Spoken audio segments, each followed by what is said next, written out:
వాడలోని వ్యాపార వర్గాలకు కొత్త కష్టాలు వచ్చాయి. నిత్యం ఏదో ఒక ఫెస్టివల్ పేరుతో నగరాన్ని సందడిగా ఉంచాలన్న సీఎం గారి సరదా వ్యాపారుల పాలిట శాపంగా మారింది. భారీ ఈవెంట్గా నిర్వహించిన అమరావతి షాపింగ్ ఫెస్టివల్ అట్టర్ ఫ్లాప్గా మారింది. అందుకు ఆయన ఖర్చు ఇప్పుడు వ్యాపార వర్గాల నెత్తిన వేయడంతో వారు లబోదిబోమంటున్నారు.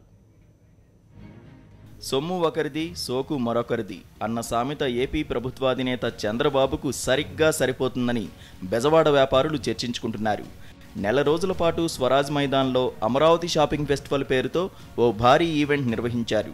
మున్సిపల్ కార్పొరేషన్, జిల్లా కలెక్టర్లు ప్రత్యేకంగా బాధ్యత తీసుకున్నారు.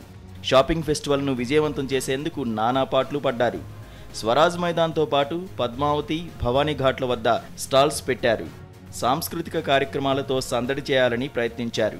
స్వరాజ్ మైదాన్లో ఏర్పాటు చేసిన ఫెస్టివల్లో ఒక్కో స్టాలుకు 40,000 రూపాయలుగా ధర నిర్ణయించారు. దసరా, దీపావళి సందర్భంగా తమ షాపుల్లోనే డిమాండ్ ఉంటుందని, ఇటువంటి ఫెస్టివల్స్ పెట్టినా వినియోగదారుల నుంచి ఆదరణ ఉండదంటూ వ్యాపార వర్గాలు ముందుగానే అధికారులకు చెప్పాయి. అయితే సీఎం గారి ఆదేశాలు తప్పదంటూ అధికారులు వ్యాపార వర్గాలపై ఒత్తిడి తేవడంతో అయిష్టంగానే స్టాల్స్ తీసుకున్నారు. ప్రజలు పెద్దగా ఈ స్టాల్స్ను సందర్శించకపోవడంతో స్టాల్స్ పెట్టిన వ్యాపారులు నష్టపోయారు. ఏదో ఒక రకంగా ప్రజలను ఆకర్షించేందుకు ప్రతిరోజు సాయంత్రం సమయాల్లో భారీగా సాంస్కృతిక కార్యక్రమాలు, టీవీ యాంకర్లతో స్టేజ్ షోలు నిర్వహించారు. ఇందుకోసం పెద్ద మొత్తమే ఖర్చు చేశారు.